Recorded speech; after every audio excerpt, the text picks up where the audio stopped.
There have been some interesting reactions to Caleb Williams in his game from people thinking that some Bears fans are over exaggerating, some people saying that it's no different than what we've seen from Justin Fields. I'm going to get a little bit into that today. Plus, we're going to look at the Chicago Bears, still being in contact with Yannick Ngauke and why it could be a big calculated risk to wait till after week one to sign him. We're going to talk about all that and more right after this. You are now tuned in to Chicago Bears Central, your number one place for all Chicago Bears news and content. What's going on, Bears fans? Welcome to another episode of Chicago Bears Central, your number one spot for everything Chicago Bears related. I'm the host here, Haize, but more importantly, you guys can follow the channel at Chi Bears Central on every social media platform we happen to be on.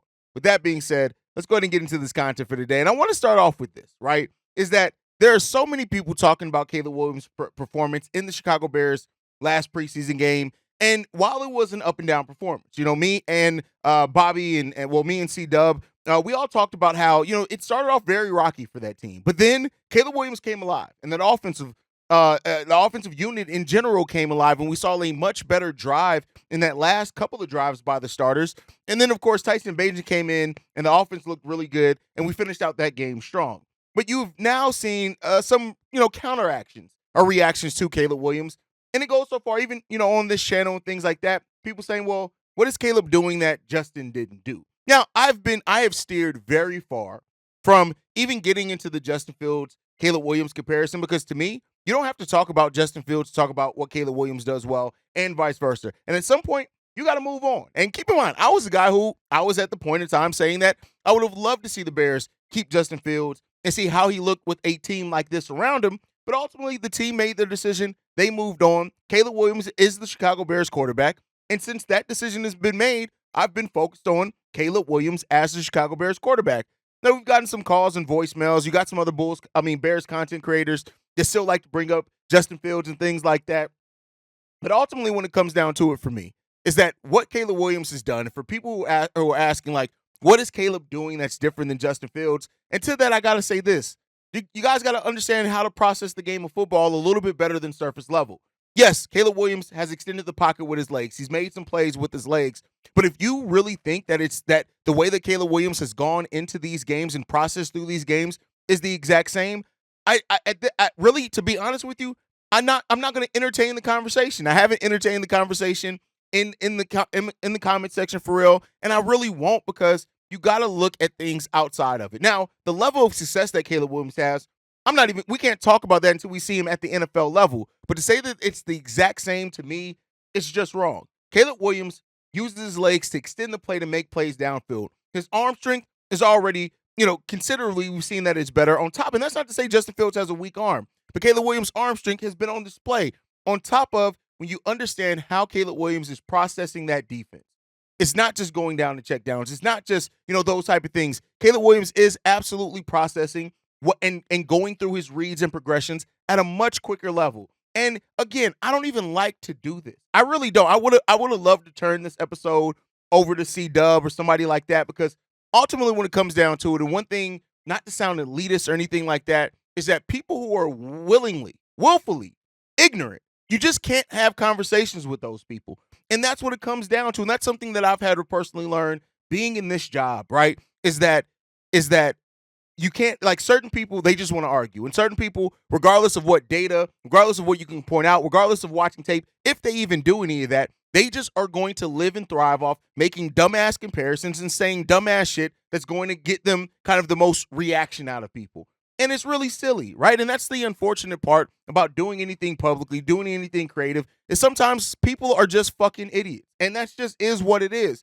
And even in me saying this is going to get some reaction from people on, well, damn, you got to say that about people. Yeah, yes, I'm sorry. Yes, one thing that this show is always going to be, for me, Bobby, C-Dub, Kev, and Steve-O, we're all going to be 100% honest on how we feel. And it's a small vocal community that are just idiots. And I just got to be real on it. No matter what the Bears are doing, and the funny thing is in looking through some of the comments, and most people don't know, when you're on this side of YouTube, you can actually look up all the comments that somebody's left on your YouTube channel, and there's the exact same people that when it was, hey, a question and people were saying, hey, we should look to keep Justin, the exact same people that were saying, oh, you're crazy. Why would anybody want to keep Justin Fields on this team? Are the same people who are now saying, "Oh, y'all overhyping Caleb." Why are we talking positively about Caleb? It hasn't been no different. This is the exact same thing from Justin Fields. It's the same people. Some people just live to be contrary, and that's perfectly fine. Now, there's also some people that are absolutely exaggerating what we've seen from Caleb Williams. What have I said about every preseason game that we've had so far? It's about the process, not necessarily the results, because these results may not transfer one for one when you get into the regular season. We've seen it before. Yes, the Bears are 3-0. Yes, I love that my team is winning football games. Yes, all those things are true. But the fact of the matter is we've seen teams look good in the preseason and look like absolute dog shit in the regular season. So I'm not here to say that Caleb Williams is going to be this ultimate great processor of defenses once the season is on. But I'm saying that through what we've seen so far, you can tell that that is one of the strengths in his bag. How well he adapts to that, how well he grows for the different looks and how different defenses game plan for him, that's going to be the telling part. But this all of a sudden this community that it keeps making these comparisons between Justin and Caleb and saying that it's just the same thing, you're stupid. I'm sorry. You're stupid. Like, and that's my personal opinion on it. I don't know what you guys do in your regular life. You could be a goddamn rocket scientist for all I know. But when it comes to the game of football, if you truly sit there and you see this kid, not to go in with any preconceived notions, not to just go in and say, well, Justin ran, he ran, they're the same. But if you go in there to look how quickly these decisions are being made, how he's actually surveying the field and picking and the anticipation very well, even on some of his missed passes, that's the difference. If you're smart in analyzing the game of football, even in a incompletion, even in a broken play, you can pull out some things that are both positive and negative on what went down. The people who just look at the results and say, "Oh, well, he got sacked. That must mean we sucked." You're stupid. I'm sorry. Like, listen, I could try to be PC. I could try to be, easy on everything. Like, no, some of you, I'm sorry, are just stupid, and it just comes down to that. And I'm not gonna apologize. Well, I'm sorry for the sense that somebody had to tell you, and it has to be me. But some of y'all, and I'm only talking about the ones that are doing this intentionally. For the people that watch Caleb Williams, I'm not saying everybody has to be head over heels for Caleb Williams now. No, because when you look at it in the reality of it, in the way that some people are going to view it, you ain't showed us jack shit in the NFL yet. And I'm not knocking that. So this isn't a rant where it's about if you're against, if you don't think Caleb has done great, you're stupid. No, I'm not saying that. I'm saying for the people who make these dumbass comparisons that can't tell you, hey, no, this play wasn't good because if you look here, there was a read here on this side of the field. Had he looked at that side earlier, had he not made the decision to kind of move that pocket quicker, when he did, this progression would have been open in just a second. If you say those type of things, no, those are there. You can review. Nobody is beyond criticism and critique. Not Caleb, not Matt Eberflus. Hell, I don't care if Caleb Williams threw for 4,000 yards. He still wouldn't be above criticism and critique. So this isn't about not being able to criticize Caleb Williams as a quarterback. It's not saying that you're pessimistic. It's making the dumbass comparisons that you know that you're making, whether you want to admit it or not, to try to be contrary because you see people being positive and about a quarterback. And that's the thing, right? Again, go back and look at that game. We talked about the positive. We talked about the negative. We talked about everything. But people are literally overlooking the objective review just to be at the standpoint of saying something that's going to get them an attention, saying something that you think is going to trigger something, saying something that you think is going to get you to a place. You're stupid. You're stupid. And there's a specific guy in the comment section that's just the biggest dumbass, and that's Charles. So it's a lot of people that right now are just doing things to do them for the reaction part. And when you take away all that, all the nonsense, all the narrative, and you boil it down to football, Caleb Williams is doing some really good things out there. But the fact is, Caleb got to show it when it comes down to the NFL. He got to show the same thing when it comes down to winning regular season games. And if he doesn't, it means it's all for naught. It's all for naught. And I agree with that standpoint. We can look great as hell in the preseason. And if we come out and lose 3 in a row, who the hell's still going to be talking about, well, we won our first 3 games in the preseason. I'm not going to give a shit, right? And I rock with everybody who has that feeling and has that view. It don't mean shit if you don't do it in the regular season. But that does not mean that you still can't objectively evaluate the process, objectively evaluate how he even in this offense learned from 2 terrible drives. Let me be clear here. Again, that's why I say he's not above criticism. There were 2 terrible drives. I won't say that there were necessarily terrible throws. I'd have to go back and look at each possession, but there were some where you're like, hey, this didn't work. And as the quarterback of an NFL team, well, guess what? When offensive drives stall, you are going to get the lion's share of the blame. And that just comes with the job. So it comes down to it. Like I said, it's just a bunch of nonsense and bull crap. And when you try to have conversation, that's the thing. There are some people who are trying to have actual objective, critical thinking football conversations, and then there are people who just want to talk. And that is the difference. Some people just want to say something even though they don't have anything to actually say because they're stupid. Stop wasting your time on the stupid people. Now, I mean, somebody's going to say, well, Haize, you just wasted the first 10 minutes of your show talking about the stupid people. Yeah, but I say that to talk about this is why I love this fan base so much because of what we have here at Chicago Bears Central, because the idiots are very minuscule. The good football conversation that I see happening between you guys in the comment section, I love you guys, man. The critical thinking that happens there, I love you guys. I love what you guys do. You guys are amazing, man. And like I said before, we have some of the best and most intelligent football fans here at Chicago Bears Central. And if you guys want good, intelligent football conversation, you're going to have a lot of that here in the comment section. Now, you got to avoid the idiots. It's like a minefield. There's always going to be some dumbasses in there, right? It's kind of unavoidable. And unfortunately, you're always going to have, the special people, mama's favorite child. They're going to be in there. You got to learn how to weave and bob and weave through it. But overall, Caleb Williams' performance and the performance of this offense, I love how they were able to overcome, and I love that Matt Eberflus kept them out. But again, go and check that out.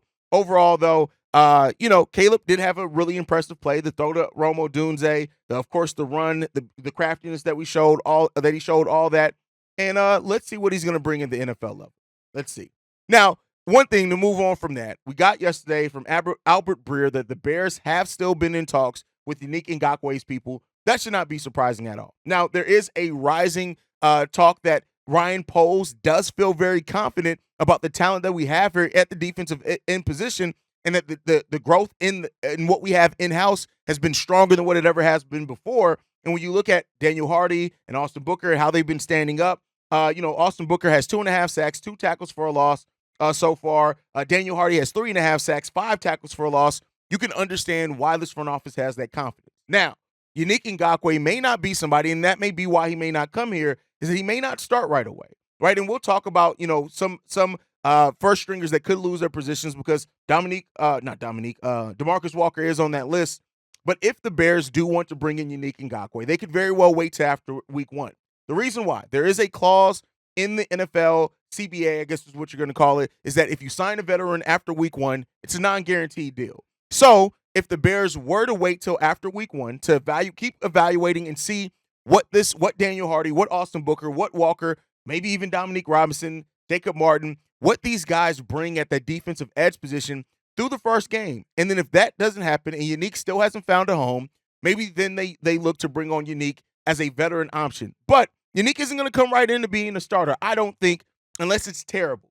And so because of that, you have to ask yourself, will Yannick accept a role where he's going to be a depth piece and a quality depth piece? A depth piece is still going to play a lot of downs because with Eric Washington, you're going to get more as a third or a fourth defensive end. You're going to get more snaps here at the Chicago Bears than 90% of other defensive units just because of the way that we rotate and like to keep everybody fresh. So you're going to get that opportunity there. Make no mistake about it.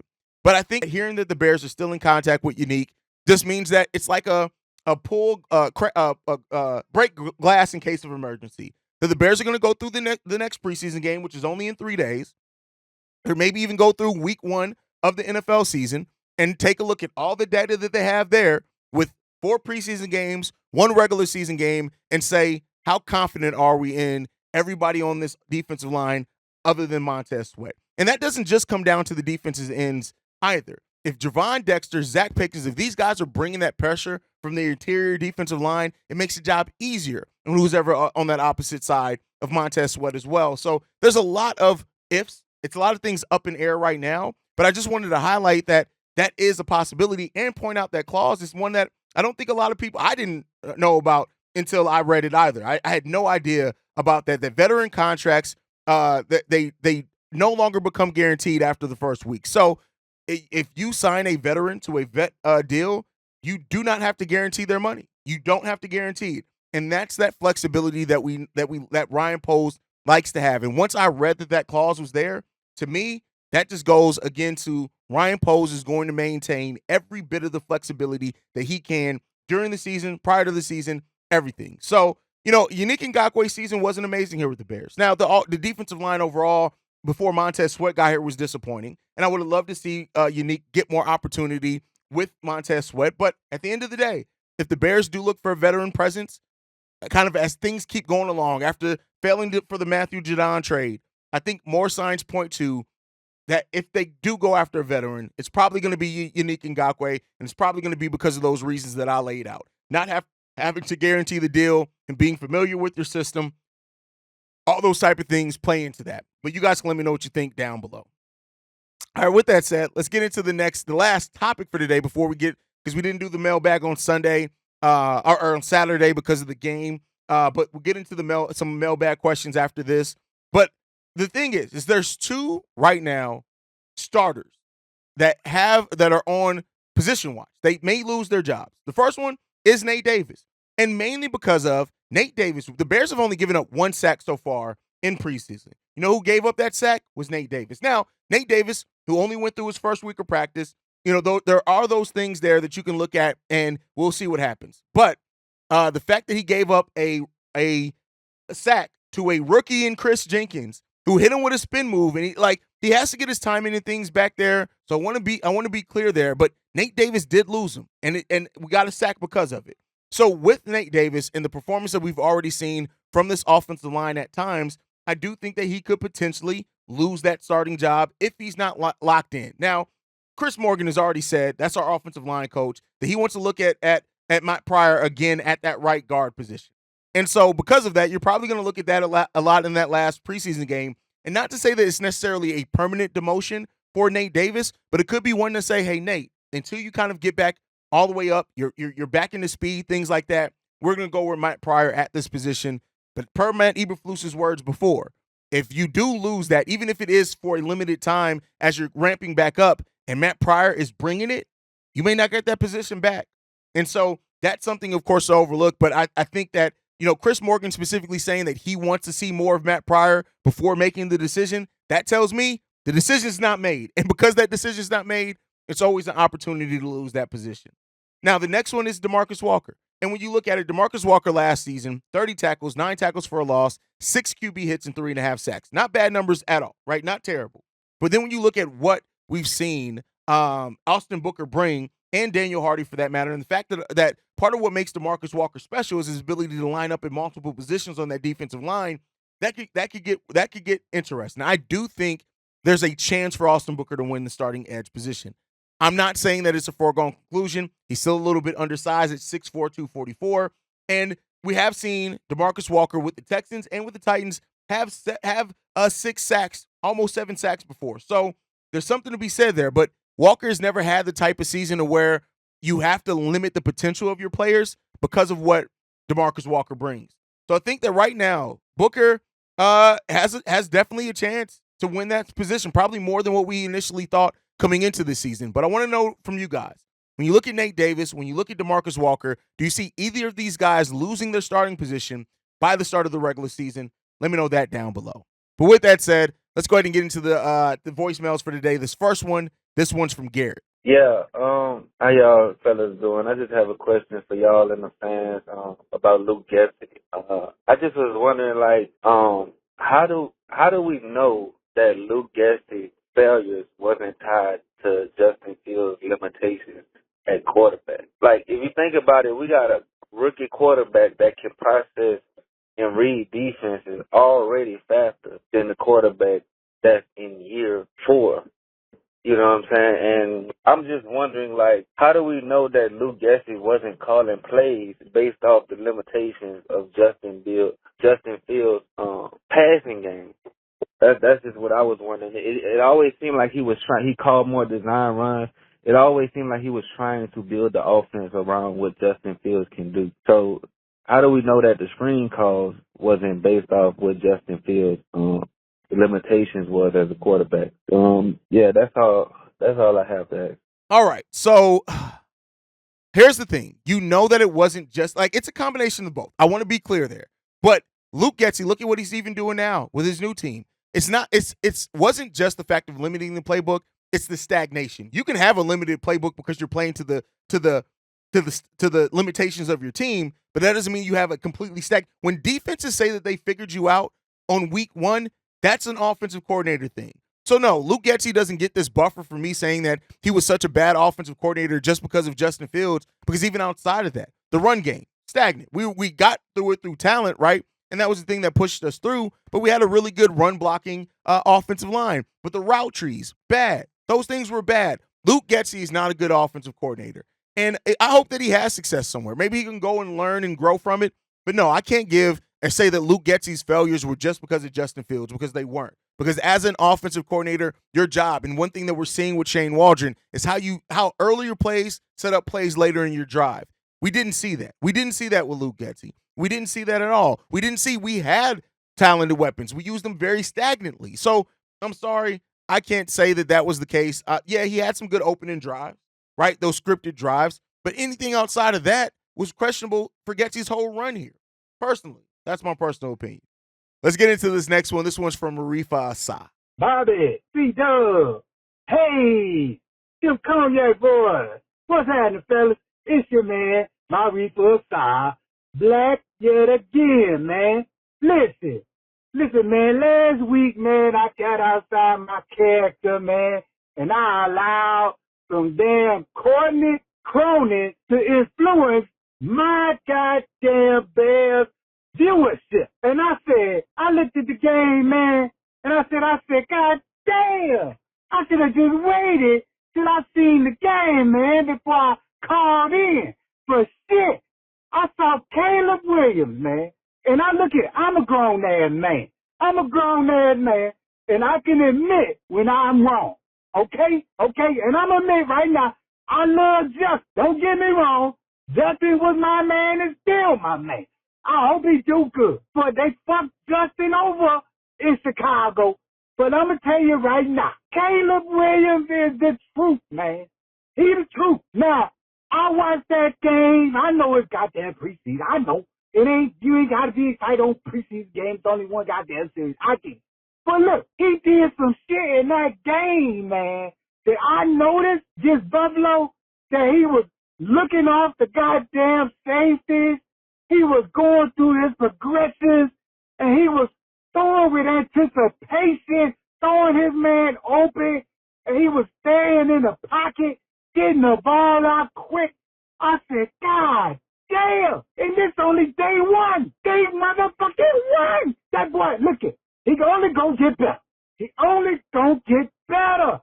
With more experience and with more situations and more games he played, Caleb Williams is the truth. I have to admit it, man. I gotta admit it. He better than Justin. I gotta admit it. And Poe did him right by giving him some weapons and surrounding him. But Poe still needs to fix that goddamn offensive line with that sorry-ass motherfucking Nate Davis ass. You need to get a new right guard in there and a new goddamn center next year. But we're going to see about that. But Caleb Williams, he the truth, man. And I gotta admit it, man. Look, I should have been quiet until I seen it on wax. And now that I seen it, I know. I'm a believer now. So listen, man, I'm going to get up out of here, man. Because you know I got places to go. I got places to see. But you know what I'm going to say before I leave? It's Chicago up and bear down, baby. FGP. Let's go. Listen, Marifa, very oftenly I don't have anything to say after your voicemails because you're on point. Like, I get it. Like, we've all made knee-jerk reactions as fans. Everybody has. I've done it. You've done it. Everybody's done it. But sometimes we let the media have too much power over what we think. And we got to just let the eye test be the eye test. And Caleb Williams is the truth. How he goes through his progressions, how he picks apart the defense, that's the truth. Can he do it at the NFL level? And I love, this is where you want to be right now. You want to be at the place where you're saying, all right, he did it, but can you do it at the NFL level? Because you don't want to be at this place at the end of the preseason still questioning, can you do it, right? If you're just still asking overall, can you do it, you're not in a good place. But say, hey, you've had success. But now, and you do it at the next level. Because that means that you did it at the level that you're at. You just need to do it more. So let's hope so, Marifa. Let's hope so. But that's my time for today, guys. Make sure you guys are following the show at Shy Bear Central. You can send us any feedback, questions, comments, concerns. ChicagoBearsCentral@gmail.com. Lastly, if you want to leave a text message and or voicemail for the mailbag, the number to do so, 773-242-9336. We are the number one spot for everything Chicago Bears related, but that's thanks to you guys. And like I like to end every episode on, Chi-Town up, but Bear down. Love you guys. Peace, y'all. This has been a presentation of the Break Media.